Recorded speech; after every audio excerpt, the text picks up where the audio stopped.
Summer holidays வந்தாச்சு, நம்ம GT Holidays வந்தாச்சு. GT Holidays, South India's #1 travel brand. ஆச்சி பாதாம் ட்ரிங்க். ஆச்சி பாதாம் ட்ரிங்க் ஒன்னு வாங்கினா ஒன்னு ஃப்ரீ.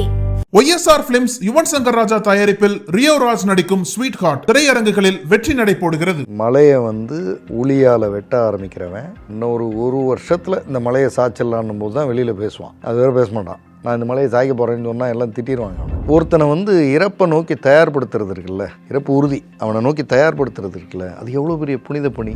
அவன் ரொம்ப சந்தோஷமாக இறப்பு எப்போ வேணாலும் வரட்டும், எனக்கு ஒன்றும் கவலை இல்லை அப்படின்னு சொல்கிறான்னா, ஐ திங்க் அவன் அவனோ அல்லது அவளோ இந்த பிறவிக்கான ஒரு நோக்கத்தை அடைஞ்சிட்டாங்க. இப்படிலாம் பேசுகிறவங்க ஒரே ஒரு முறை அடையார் கேன்சர் இன்ஸ்டியூட்டுக்கோ அல்லது நியர்பையாக இருக்கிற ஏதோ ஒரு கேன்சர் இன்ஸ்டியூட்டுக்கு போய் அந்த கேன்சரில் பாதிக்கப்பட்டு அங்கே இருக்கிறவங்கள்ட்ட கொஞ்சம் நேரமாவது உட்காந்து பேசணும். அப்போ இறப்பு நோக்கி பயணிக்கிறவனை முன்னவே கொண்ட பாவம் நம்மளை தானே நோக்கி வரும்.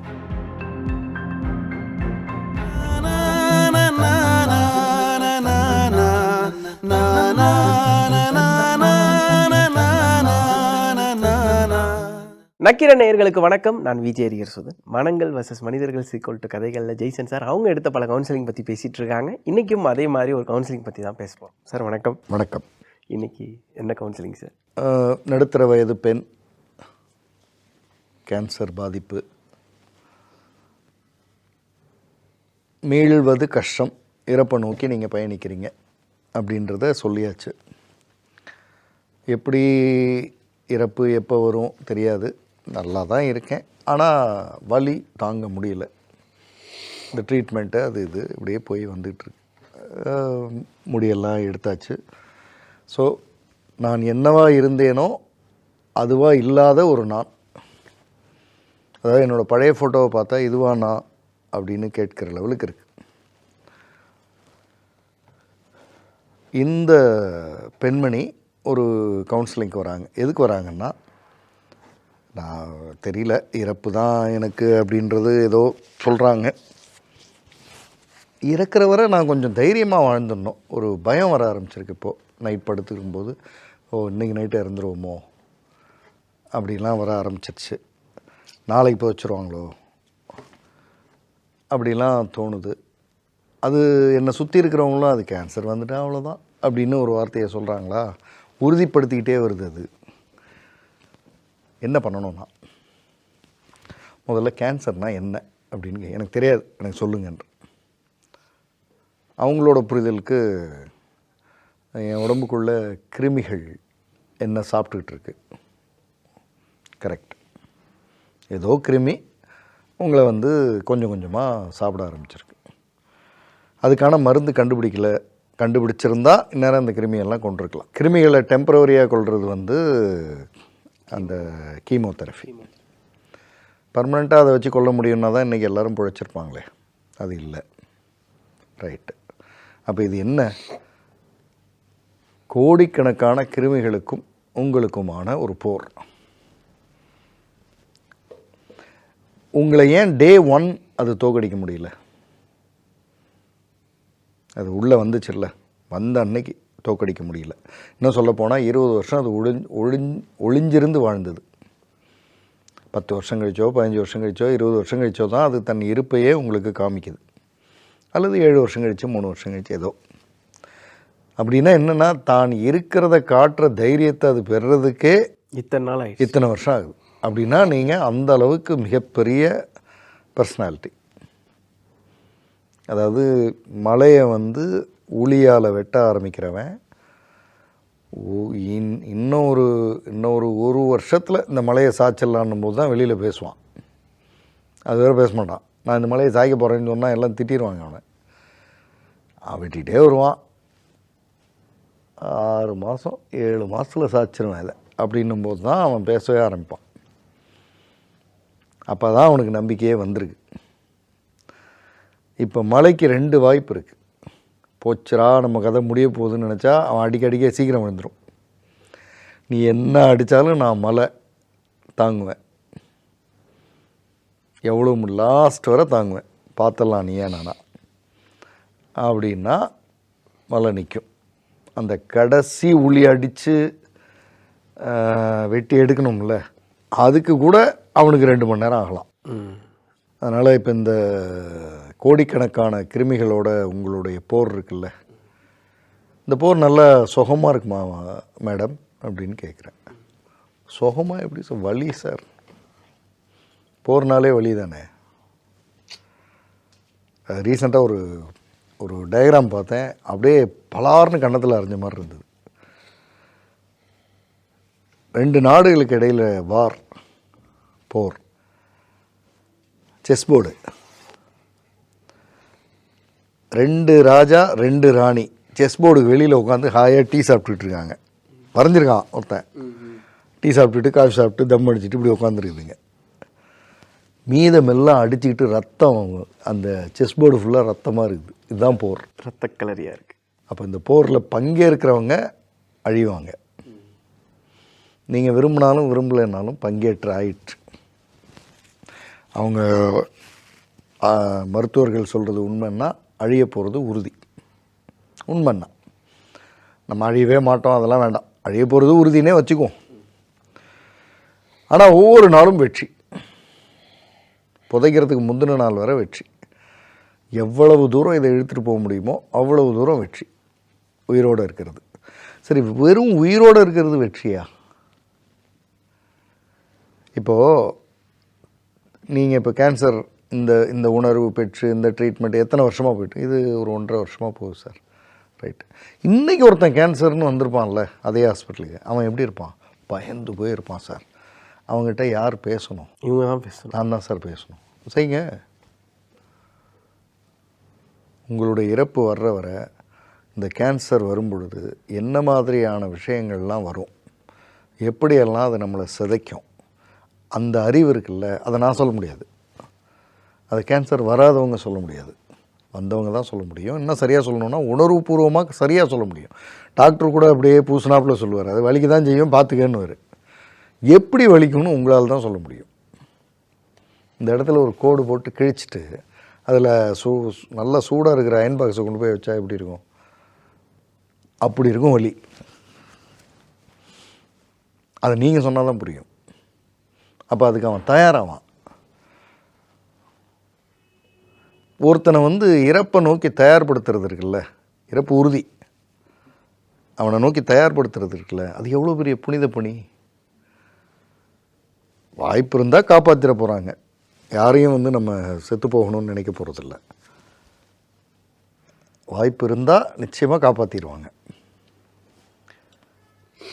ஆனால் காப்பாற்ற முடியாது அப்படின்ற இடம் வந்துருச்சுன்னு வச்சிங்களேன், அப்போ அவனை தயார்படுத்தணுமே. இறப்பு அவன் அழுது நொந்து போய் இறப்பு வர்றதுக்கு முன்னாடியே அவன் இறந்துடக்கூடாது.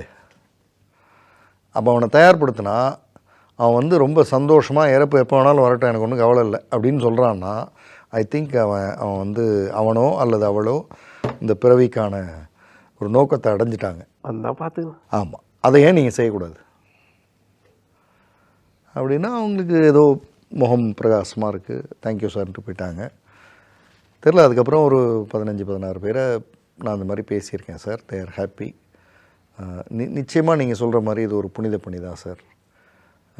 அதாவது இறப்பு நோக்கி போயிட்டுருக்கிற ஒருத்தனுக்கு தான் இறப்பு நோக்கி வர்ற ஒருத்தனை வெல்கம் பண்ணுறதுக்கான உரிமை கிடைக்குது, தகுதி கிடைக்குது. ஆரம்பத்திலேயே கண்டுபிடிச்சா காப்பாற்றிடலாம், முதல்லையே எதாவது கேன்சர்லாம் இப்போல்லாம் ஒன்றும் பெரிய பிரச்சனை இல்லை அப்படின்லாம் கேட்குறதுக்கு நல்லா இருக்குது சார். ஆனால் யதார்த்தம் அது இல்லை. அந்த வலி வரும்போது தான் தெரியும். இப்படிலாம் பேசுகிறவங்க ஒரே ஒரு முறை அடையார் கேன்சர் இன்ஸ்டியூட்டுக்கோ அல்லது நியர்பையாக இருக்கிற ஏதோ ஒரு கேன்சர் இன்ஸ்டியூட்டுக்கு போய் அந்த கேன்சரில் பாதிக்கப்பட்டு அங்கே இருக்கிறவங்கள்ட்ட கொஞ்சம் நேரமாவது உட்காந்து பேசணும். பேசினா அதனுடைய யதார்த்தம் புரியும். இது நடந்தது. அதுக்கப்புறம் அவங்க ஷி வாஸ் ஹாப்பி. இன்றைக்கி வர நல்லா தான் இருக்காங்க, ஒன்றும் இது இல்லை. அப்பப்போ போய் ட்ரீட்மெண்ட் அது இது ஏதோ எடுத்துக்கிறாங்க, என்னமோ பண்ணுறாங்க. பட் வாழ்க்கையில் இறப்பை நோக்கி தயார்படுத்துதல்ன்றது ஒரு புனித பணி. அது பல பேருக்கு இது ரொம்ப. ஆமாம். இப்போ நீங்கள் வீட்டில் வயதானவங்க இருக்காங்க, எப்போன்னு இருக்கார் சார் அப்படின்னா அவரை அந்த அந்த கடைசி ஒரு மாதம் ஒரு வருஷம் அது அவரை அதை நோக்கி நகர்த்துறது இருக்குல்ல, அது ரொம்ப முக்கியமானது. அவரை பொதுவாக நம்ம என்ன பண்ணுவோன்னா, ஒரு தப்பு, அவரே எப்போன்னு கிடக்கிறாரு சார், அவர்கிட்ட ஏன் சார்னு விலகிடுவோம். அவர் சாக போகிறது 1 வருஷம் கழிச்சு, நாம் விலகிறதுனால அவர் 6 மாதத்துலேயே செத்துருவார். அப்போ இறப்பு நோக்கி பயணிக்கிறவனை முன்னவே கொண்ட பாவம் நம்மளை தானே நோக்கி வரும். கண்டிப்பாக. அதை ஏன் செஞ்சோம்? மனதார செஞ்சது பாவம் தானே, செய்யக்கூடாதுல்ல. அப்போ அவரை தயார்படுத்தணும். அவர் அந்த இறப்பு எவ்வளவு முக்கியம், இவர் இந்த வாழ்க்கையில் எவ்வளவு நல்ல விஷயங்களை செஞ்சுருக்காருன்றதை அவருக்கு நினைவுபடுத்திகிட்டே இருந்தால் சந்தோஷமாக சாகட்டுமே. அப்போ இவங்கள்ட்ட நான் என்ன சொன்னேன்னா, அந்த எவ்வளவு நல்லதுன்றதை விட இப்போ நல்லது செய்யுங்களேன்.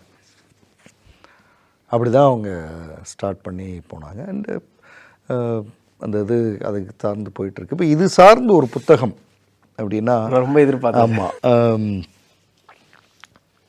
சரத்குமார் கூட படம் எனக்கு ஞாபகம் இல்லை, லீசா ரே அப்படின்னு ஒரு நடிகை நடித்தாங்க. Okay okay. லீசா ரே வந்து மாடலிங்கில் நம்பர் 1 ஹிந்தி ஃபீல்டில். இவர் ஆக்டர் சரத்குமார் அவர்களோட ஏதோ ஒரு படத்துக்கு ஹீரோயினாக கூப்பிட்டு நடித்தாங்க. நடித்தாங்க. மாடலிங் அப்படின்னும்போது அவங்க அந்த அழகா அப்படி என்ன சொல்லுவாங்களோ அந்த மாதிரி இருக்கிறவங்க. அவங்களுக்கு கேன்சர் வருது. அதாவது பெரும் போராட்டத்துக்கு பிறகு எந்திரிச்சு வந்திருக்காங்க. அதை அப்படியே அவங்க புத்தகமாக எழுதியிருக்காங்க. Close to the bones. எலும்புக்கு பக்கத்தில் இருந்து பார்த்தா எப்படி இருக்கும்? ஒரு கேன்சர் வியாதி வந்தப்போ எலும்பில் வந்துருச்சுன்னு வச்சுக்கோமே, எலும்புக்கு பக்கத்தில் உட்காந்து நீங்கள் அது கொஞ்சம் கொஞ்சமாக அரிச்சு சாப்பிட்றத பார்த்தா எப்படி இருக்கும்? இந்த புத்தகத்தை படித்தா அப்படி இருக்கும். அதாவது தன் வலியை பகிர்ந்திருக்காங்க. நாளைக்கு இந்த மாதிரியான ஒரு விஷயங்கள் யாருக்கும் வரக்கூடாது. வந்தால் இந்த புத்தகம், இப்போ நான் பேசின பெண்மணி, இவங்கெல்லாம் தான் ஆறுதல். இவங்கெல்லாம் வந்து நம்மளை இறப்பை நோக்கி தயார்படுத்துறதுக்கான வழி. அந்த புத்தகத்தை வந்து கண்டிப்பாக படிக்கலாம். அதே மாதிரி இன்னொரு நடிகை ஒருத்தங்க, அவங்களும் கேன்சரில் பாதிக்கப்பட்டு, நார்த் இந்தியன் நடிகை சோனாலி பேந்திரே, நம்ம அரபிக்கடலோரம் பாட்டு காதலர் தினம் ஹீரோயின் குணால் கூட. ஆமாம், அவர் சூசைட் பண்ணார். அவர் எண்ணங்களால் செத்து போனார். உடம்புல பிரச்சனை வந்தும் சோனாலி பேந்திரே இன்றைக்கு வரை வாழ்ந்துட்டுருக்காங்க. இவங்க 2 பேரும் தான் அதில் ஹீரோயினாக நடித்தாங்க. உண்மையான ஹீரோயின் சோனாலி பேந்திரே தான். ரெண்டுமே அவங்க தான். அவங்களுக்கு 4th stage cancer. Humans of Bombay அப்படின்னு ஒரு யூடியூப் சேனல் இருக்குது. அதில் அதாவது சோனாலி பேந்திரே 4th ஸ்டேஜ் கேன்சர்னு போட்டாலே வந்துடும் யூடியூப்பில். அப்படி இல்லைன்னா ஹியூமன்ஸ் ஆஃப் பாம்பே அதில் போய் பார்த்தா வரும். அவங்களோட இன்டர்வியூ கிட்டத்தட்ட ஒரு 1 மணி நேரம் 15 நிமிடம் இருக்குது. நான் இந்த இன்டர்வியூ எல்லாமே செலக்ட் பண்ணும்போது ஒரு 1-1.5 மணி நேரம் இருக்கிற இன்டர்வியூவாக பார்த்து தான் எடுப்பேன். இவங்கெல்லாம் சாம்பியன்ஸ், இவங்கெல்லாம் கண்ணுக்கு முன்னாடி இருக்குது. நம்ம வந்து அரபிக்கடலோரம் பாட்டுக்கு ஆடின சோனாலி பேந்திரேவை மட்டும் நினச்சிட்டு இருக்கோம், அல்லது காதலர் தினத்தில் ஆடின அப்படின்னு நினச்சிட்டு இருக்கோம். கிடையாது. ரியல் லைஃப்பில் they are champions. She is a champion. எப்படி வந்தேன்றதை சொல்லுவாங்க அதில். நீங்கள் சோனாலி பேந்திரேவை தலையில் முடி இல்லாமல் உங்களால் யோசிக்க முடியுதா? ஒரு நம்ம வந்து அந்த காலத்து, அதாவது காதலர் தினம் வந்தப்போ காலேஜில் படிச்சுட்டு இருந்தவங்களுக்கெல்லாம் அவங்க வந்து ஒரு க்ரஷ். ஆமாம், அவங்களுக்கு வந்து முடியே இல்லாமல் கஷ்டப்பட்டு வந்ததுன்றதெல்லாம் அதை பற்றி பேசுகிறதுன்னா ஒரு 1-1.5 மணி நேரம்னா நீங்கள் வாக்கிங் ரன்னிங் முடிக்கும் பொழுது இதை முடிச்சிருப்பீங்க. ஆமாம் ஆமாம். ஸோ அப்படியான ஒரு பெண்மணி, ஸ்ட்ராங்கான பெண்மணி. ஒரு பக்கம் Lisa Ray close to the bones book, இன்னொரு பக்கம் சோனாலி பேந்திரே அவங்களுடைய புக்கு 4th ஸ்டேஜ் கேன்சர் பற்றிய இன்டர்வியூ. ஸோ இது 2ஐயும் கேட்கும் பட்சத்தில் ஒரு நோய் வரும்பொழுது தவிர்க்கவே முடியாது, நாம் இறக்கப் போகிறோம் அப்படின்னா அந்த இறப்பை வந்து நோக்கி நம்மை தயார்படுத்துதல். அதில் 2 பேருமே இன்றைக்கி இருக்காங்க. 2 பேருமே அதை நோக்கி தயாராகி ஆனால் நல்லா வந்து இருக்காங்க அப்படின்றது வந்து ரொம்ப பெரிய விஷயம். அதை வந்து பார்த்துட்ருக்கிற மக்கள் பல பேருக்கு ஒரு மோட்டிவேஷனான ஒரு விஷயமா இருக்கும். இறப்பை நோக்கி போகிறவங்களுக்கு அந்த வலி எப்படி இருக்குன்னு அவங்கள்ட்ட சொல்லி அவங்கள வெல்கம் பண்ணுறது இருக்குல்ல, நிறைய பேர் இதை செய்வாங்கன்னு நான் நம்புகிறேன் சார். நன்றி. நக்கீரன் டிவிக்கு சப்ஸ்கிரைப் செய்யுங்கள். உங்கள் ஆதரவே எங்கள் பலம். ஆசிரியர்களுக்கு நண்பனாகவும் மாணவர்களுக்கு ஆசானாகவும் திகழும் தேர்வு வழிகாட்டி. ஒவ்வொரு பாடத்திற்கும் அனுபவமிக்க ஆசிரியர்களின் துல்லியமான தெளிவான விடைகள். CNC இருக்கு, தேர்வு பயம் எதற்கு? இது தீரன் பப்ளிஷிங் ஹவுஸ் விற்பனை வெளியீடு.